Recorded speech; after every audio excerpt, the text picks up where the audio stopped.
രണ്ട് കുട്ടികളുടെ സംസാരത്തിലൂടെയാണ് സിനിമ ആരംഭിക്കുന്നത്.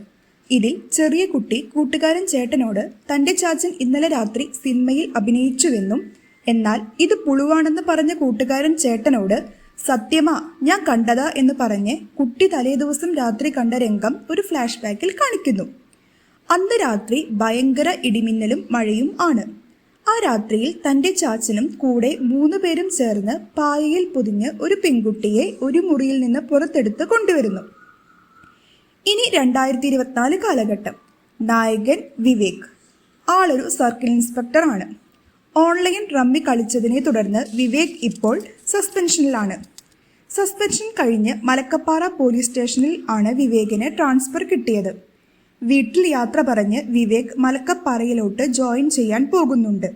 ഇതേ സമയം രാജേന്ദ്രൻ എന്നയാൾ തന്റെ ഡ്രൈവറുമായി കാറിൽ യാത്ര ചെയ്യുന്നു. യാത്രയിലുടനീളം മദ്യം വാങ്ങി കഴിച്ചുകൊണ്ടാണ് രാജേന്ദ്രന്റെ പോക്ക്. വിവേക് മലക്കപ്പാറ പോലീസ് സ്റ്റേഷനിൽ എത്തി ജോയിൻ ചെയ്യുന്നു. ഇതേ സമയം രാജേന്ദ്രൻ മലക്കപ്പാറയിലുള്ള ഒരു കാട് പ്രദേശത്ത് വണ്ടി നിർത്തിച്ച് വണ്ടിയിൽ നിന്നും ഇറങ്ങുന്നു. ആളുടെ കയ്യിൽ ഒരു മദ്യക്കുപ്പിയുണ്ട്. ഡ്രൈവറെ അവിടെ നിർത്തി രാജേന്ദ്രൻ കാടിനുള്ളിലേക്ക് കയറിപ്പോകുന്നു. കുറച്ച് ഉള്ളിലോട്ട് നീങ്ങിയ രാജേന്ദ്രൻ താൻ തിരഞ്ഞു നടന്ന മരം കണ്ടെത്തി. ആ മരത്തിന്റെ കീഴെ ഇരുന്ന് ഒരു FB ലൈവ് സ്റ്റാർട്ട് ചെയ്യുന്നു.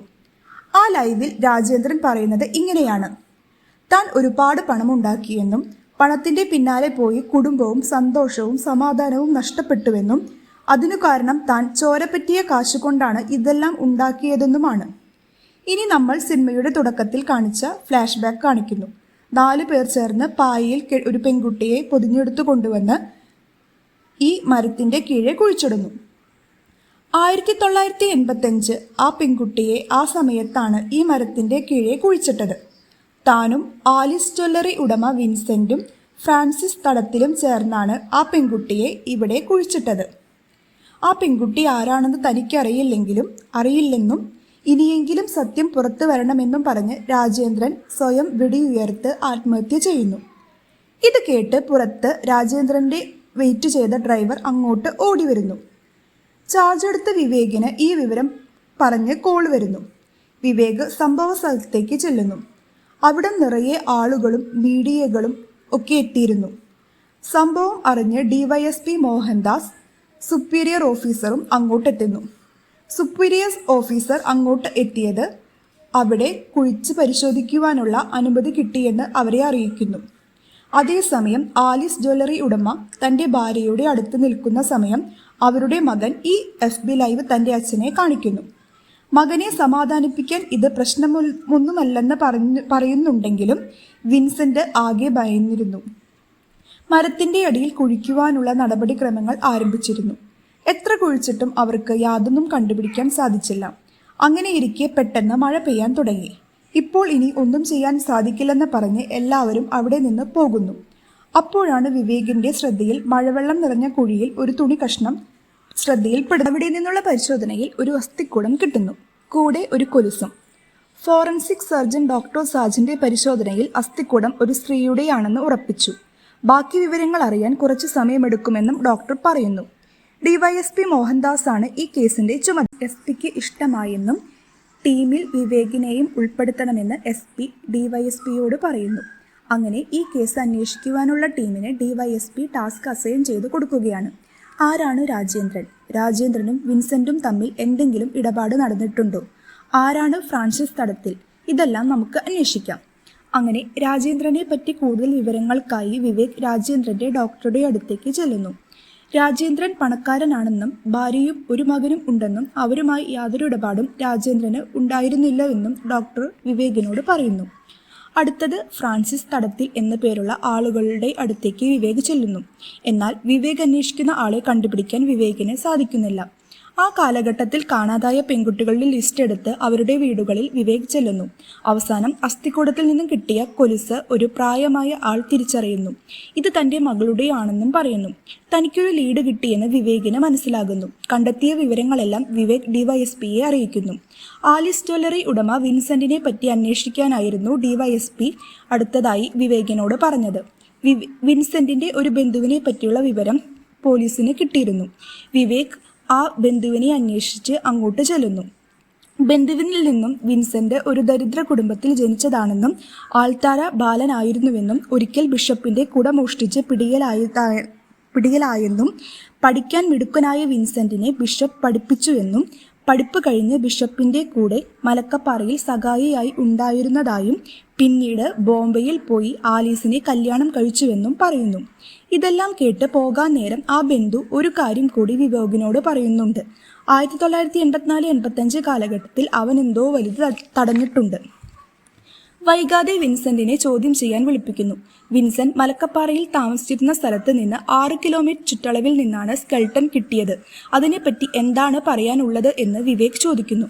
അതിന് മറുപടിയായി തന്നെ ബിഷപ്പാണ് പഠിപ്പിച്ചതെന്നും പഠിത്തത്തിന് ശേഷം ഞാൻ ബിഷപ്പിന്റെ മരണം വരെ കൂടെ ആയിരുന്നു ഉണ്ടായിരുന്നത് എന്നും പറയുന്നു. പിന്നീട് വിവേകിന്റെ ചോദ്യത്തിന് മറുപടി പറയുക വിൻസെന്റിന്റെ കൂടെ വന്ന അഡ്വക്കേറ്റ് ആയിരിക്കും. അത് വിവേകിന് ഇഷ്ടമാകില്ല. ചോദ്യം ചെയ്യൽ കഴിഞ്ഞ് അവർ തിരികെ പോകുന്നു. കൊലുസ് തിരിച്ചറിഞ്ഞ് തന്റെ മകളുടെയാണെന്ന് പറഞ്ഞ ആ പ്രായമായ ആളുടെ DNA ടെസ്റ്റ് ചെയ്തപ്പോൾ മാച്ചായില്ല എന്ന് ഡോക്ടർ സാജൻ വിവേകിനെ അറിയിക്കുന്നു. വൈകാതെ ആ വിവരം ആ പ്രായമായ ആളെ വിളിച്ചറിയിക്കാൻ നോക്കിയപ്പോഴാണ് ആള് മരണപ്പെട്ട വിവരം വിവേക് മനസ്സിലാക്കിയത്. ആ പ്രതീക്ഷയും വിവേകിന് നഷ്ടമായി. അങ്ങനെ വീണ്ടും കേസ് ഫയൽ നോക്കിക്കൊണ്ടിരിക്കുമ്പോഴാണ് വിവേകിന് ഒരു കാര്യം ഓർമ്മ വന്നത്. മുമ്പ് തൻ്റെ കൂടെയുള്ള ടീം മെമ്പർ തട്ടിപ്പ് നടത്തി മുങ്ങിയ പെൺകുട്ടികളുടെ ലിസ്റ്റ് എടുക്കണോ എന്ന് വിവേകിനോട് ചോദിച്ചപ്പോൾ വിവേക് അന്ന് വേണ്ട എന്ന് പറഞ്ഞതാണ്. എന്നാൽ ആ ലിസ്റ്റ് വിവേക് വീണ്ടും പരിശോധിക്കുന്നു. ആ കേസ് രജിസ്റ്റർ ചെയ്ത ചാലക്കുടി സ്റ്റേഷനിലേക്ക് വിവേകും ടീമും ചെല്ലുന്നു. അവിടെ ചെന്ന് കേസ് ഫയൽ പരിശോധിക്കും. അതിൽ നിന്ന് കേസ് കൊടുത്ത ആളുടെ ഡീറ്റെയിൽ വിവേകിന് ലഭിക്കും. മിസ്റ്റർ ചന്ദ്രപ്പൻ. കേസ് ഫയലിൽ ഉള്ള ചന്ദ്രപ്പന്റെ അഡ്രസ്സിലേക്ക് ചെല്ലുമ്പോൾ ചന്ദ്രപ്പൻ അവിടെ ഉണ്ടായിരുന്നില്ല. ചന്ദ്രപ്പൻ സിനിമയുമായി ബന്ധപ്പെട്ട ആളായിരുന്നു എന്ന വിവരം പോസ്റ്റ്മാൻ വഴി വിവേകിന് മനസ്സിലാകുന്നു. വിവേക് നേരെ ഫെഫ്കയുടെ ഓഫീസിലേക്ക് ചെല്ലുന്നു. ചന്ദ്രപ്പൻ പ്രൊഡക്ഷൻ കൺട്രോളർ ആയിരുന്നുവെന്നും മുമ്പ് ചില പ്രശ്നങ്ങൾ ഉണ്ടാക്കി ചന്ദ്രപ്പനെ ഫെഫ്കയിൽ നിന്ന് പുറത്താക്കിയെന്നും പുതിയ അഡ്രസ് കയ്യിലുണ്ട്, ഒരു കുപ്പിയുമായി ചെന്നാൽ കാര്യം നടക്കുമെന്നും വിവേക് അറിയുന്നു. അങ്ങനെ ഒരു കുപ്പിയുമായി വിവേക് ചന്ദ്രപ്പന്റെ പുതിയ അഡ്രസ്സിലേക്ക് ചെല്ലുന്നു. ചന്ദ്രപ്പന് കുപ്പി കൊടുത്ത് വിവേക് കാര്യങ്ങൾ ചോദിക്കുകയാണ്. 1985 ചാലക്കുടി സ്റ്റേഷനിൽ കൊടുത്ത പരാതിയെ പറ്റി തിരക്കുന്നു. ചന്ദ്രപ്പന് ആ പരാതി ഇപ്പോഴും ഓർമ്മയുണ്ട്. രേഖ എന്നായിരുന്നു ആ പെൺകുട്ടിയുടെ പേര്. മമ്മൂട്ടിയുടെ കടുത്ത ആരാധകയായ രേഖ ജൂനിയർ ആർട്ടിസ്റ്റായി അഭിനയിക്കാൻ വന്നതാണ്. കാതോട് കാതോരം സിനിമയിൽ മലക്കപ്പാറയിൽ ഷൂട്ട് ചെയ്ത ഒരു പാട്ട് സീനിൽ കന്യാസ്ത്രീ വേഷത്തിൽ 2 ദിവസത്തെ അഭിനയത്തിനായി വന്ന രേഖ ഒരു ദിവസത്തെ അഭിനയത്തിന് ശേഷം ആരോടും പറയാതെ മുങ്ങി. അതിനെ തുടർന്ന് അണിയറ പ്രവർത്തകരുടെ വഴക്ക് മുഴുവൻ കേൾക്കേണ്ടി വന്ന വ്യക്തിയാണ് ചന്ദ്രപ്പൻ. അന്നൊക്കെ ഷൂട്ടിംഗ് മുടങ്ങിയാൽ മദ്രാസിൽ നിന്നും ഫിനാൻസ് മാനേജർ വിളിക്കും. അപ്പോൾ ഒരു സ്ട്രെങ്ത്തിന് വേണ്ടിയാണ് അന്ന് പോലീസ് സ്റ്റേഷനിൽ കംപ്ലൈന്റ് കൊടുത്തത്. കേസ് രജിസ്റ്റർ ചെയ്തപ്പോൾ തട്ടിപ്പ് കേസായി. പിന്നീട് അവളെ എവിടെയും ജൂനിയർ ആർട്ടിസ്റ്റായി കണ്ടിട്ടില്ല. ഇതിൽ കൂടുതലൊന്നും ചന്ദ്രപ്പന് പറയാനുണ്ടായിരുന്നില്ല. അവളുടെ രൂപം ഓർമ്മയുണ്ടോ എന്ന് വിവേക് ചോദിച്ചപ്പോൾ കാതോട് കാതോരം പാട്ട് സീനിലെ ഒരു സീനിൽ ഇപ്പോഴും രേഖയുണ്ട് എന്ന് വിവേക് അറിയുന്നു. അങ്ങനെ ഈ വിവരങ്ങളെല്ലാം വിവേക് ഡിവൈഎസ്പിയോട് നേരിൽ കണ്ട് പറയുന്നു. ശിരോവസ്ത്രം മാറ്റിയുള്ള രേഖയുടെ ചിത്രം വരയ്ക്കാൻ അവർ തീരുമാനിക്കുന്നു. കൂടാതെ രാജേന്ദ്രന്റെ നമ്പറിലേക്ക് മാത്രം കഴിഞ്ഞ 1 വർഷമായി വിളിച്ചുകൊണ്ടിരുന്ന ഒരു നമ്പറിനെ പറ്റിയും പറയുന്നു. അത് ആലപ്പുഴ പരിസരത്താണെന്നും അതിനെപ്പറ്റി കൂടുതൽ അന്വേഷിക്കുവാനും പറയുന്നു. അധികം വൈകാതെ രേഖയുടെ സ്കെച്ച് തയ്യാറാകുന്നു. അന്ന് രേഖയുടെ കൂടെ ജൂനിയർ ആർട്ടിസ്റ്റായി അഭിനയിച്ച ഒരു സ്ത്രീയെ വിവേക് നേരിൽ പോയി കാണുന്നു. ആ സ്ത്രീ ആ സ്കെച്ച് രേഖയുടെ തന്നെയാണെന്നും അന്നത്തെ അഭിനയത്തിന് ശേഷം ഞങ്ങൾ പിന്നെ രേഖയെ കണ്ടിട്ടില്ലെന്നും വിവേകിനോട് പറയുന്നു. ഇതേസമയം വിൻസെന്റിന്റെ അഡ്വക്കേറ്റ് രേഖയുടെ സ്കെച്ച് കാണിക്കുന്നു. അവർക്ക് സൈബർ സെല്ലിൽ നിന്ന് കിട്ടിയതാണ് ആ സ്കെച്ച്. വിൻസെന്റ് ആ സ്കെച്ച് കണ്ട് ഞെട്ടുന്നുണ്ട്. വിവേകിന് രാജേന്ദ്രന്റെ നമ്പറിൽ തുടരെ വിളിച്ചുകൊണ്ടിരുന്ന ആളുടെ ഡീറ്റെയിൽസ് കിട്ടുന്നു. സജീവൻ എന്നാണ് ആ ആളുടെ പേര്. ഇലഞ്ഞിത്തറയാണ് വീട്. ഇനി നേരെ വിവേക് പോകുന്നത് അന്നത്തെ സിനിമയിലെ അണിയറ പ്രവർത്തകരുടെ അടുത്തേക്കാണ്. അവിടെ നിന്നും സിനിമയുടെ സ്റ്റിൽസ് വിവേകിന് കിട്ടുന്നുണ്ട്. അതുമായി ഡോക്ടർ സാജന്റെ കൂടെ വിവേക് പരിശോധിക്കുന്നു. എന്നാൽ അതിൽ നിന്നും ഒരു സൂചനയും വിവേകിന് കിട്ടുന്നില്ല. എന്നാൽ ആ സിനിമയുടെ തിരക്കഥാകൃത്തായ ജോൺ പോളിന്റെ കാതോട് കാതോരം സിനിമയുടെ ലൊക്കേഷൻ വിശേഷങ്ങളുടെ വീഡിയോയിൽ നിന്നും ഒരു കാര്യം വിവേകിന് മനസ്സിലാകുന്നു.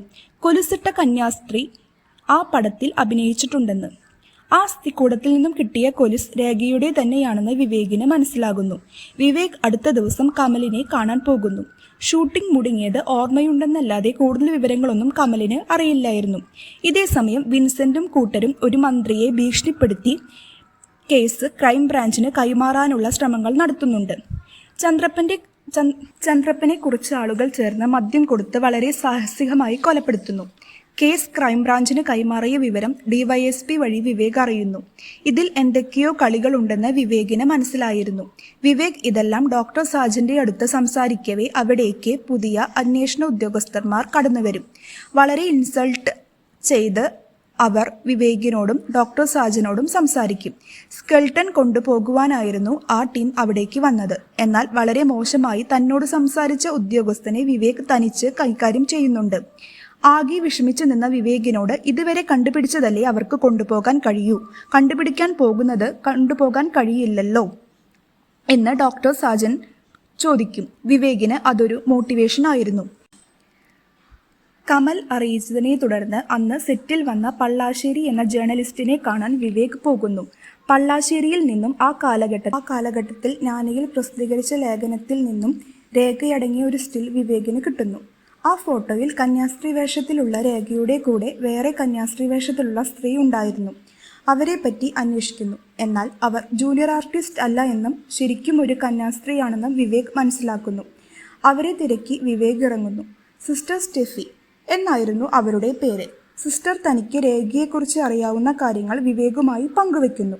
കാതോട് കാതോരം സിനിമ ഷൂട്ട് സിസ്റ്ററുടെ മഠത്തിന് തൊട്ടടുത്തുള്ള പള്ളിയിൽ വെച്ചായിരുന്നു. മമ്മൂട്ടിയെ കാണണമെന്ന അതിയായ ആഗ്രഹം സിസ്റ്ററിനുണ്ടായിരുന്നു. അങ്ങനെയിരിക്കെ അപ്പുറത്ത് മമ്മൂട്ടിയെ കാണാനുള്ള ഓട്ടത്തിനിടയിൽ രേഖയുടെ കന്യാസ്ത്രീ വസ്ത്രം കീറുന്നു. അവൾ അത് തുന്നിത്തരാൻ ടൈലറുടെ അടുത്ത് ചെന്നു.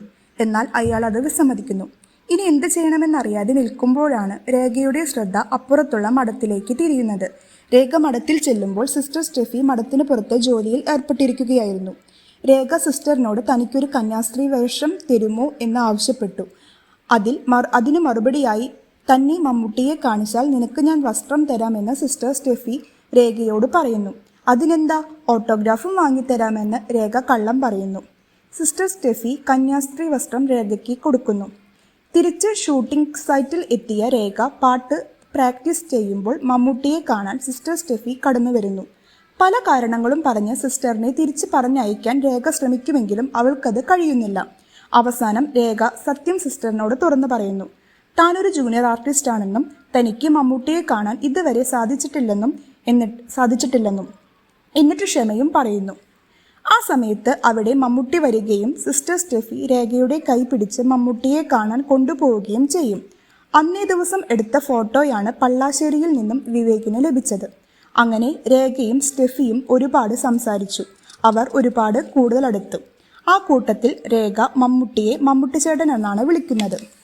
മമ്മൂട്ടിക്ക് രേഖ കത്തുകൾ അയക്കാറുണ്ടായിരുന്നു. അങ്ങനെ ഷൂട്ടിംഗ് ദിവസം രാത്രിയായി. നല്ല മഴയും ഇടിവെട്ടും. അവസാനം ഷൂട്ടിംഗ് നിർത്തിവെക്കേണ്ടി വന്നു. ഈ സമയം സിസ്റ്റർ സ്റ്റെഫി രേഖയെ തൻ്റെ മഠത്തിലേക്ക് രാത്രി താമസിക്കുവാനായി വിളിക്കും. ആദ്യം ക്ഷണം നിരസിക്കുമെങ്കിലും രേഖ സിസ്റ്ററുടെ കൂടെ മഠത്തിലേക്ക് ചെല്ലും. മഠത്തിലെത്തി സിസ്റ്റർ സ്റ്റെഫി രേഖയെ എല്ലാവർക്കും പരിചയപ്പെടുത്തി കൊടുക്കുന്നു. അത്താഴം കഴിച്ച് രേഖയെ മുകളിലുള്ള മുറിയിലാക്കി സിസ്റ്റർ സ്റ്റെഫി റൂമിൽ പോകും. പിറ്റേ ദിവസം രാവിലെ മദറിൻ്റെ റൂം വൃത്തിയാക്കാൻ ചെന്ന തങ്കമ്മ അവിടെ മോഷണം നടന്നതായി അറിയുന്നു. പിന്നീടാണ് രേഖയെയും അവിടെ കാണാനില്ല എന്ന വിവരം സിസ്റ്റർ സ്റ്റെഫി അടക്കം എല്ലാവരും അറിഞ്ഞത്. ഡൊണേഷൻ മണി അടക്കം വിലപ്പെട്ട പലതും അന്ന് അവിടെ നിന്നും നഷ്ടപ്പെട്ടിരുന്നു.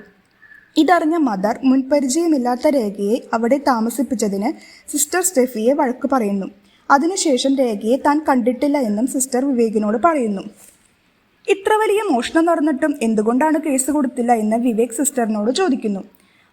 മോഷണം പോയത് പുറത്തറിഞ്ഞാൽ തങ്ങളുടെ ഫ്യൂച്ചർ ഡൊണേഷനെ അത് ബാധിക്കുമെന്ന് കരുതി കേസാക്കിയില്ല എന്ന് പറഞ്ഞു.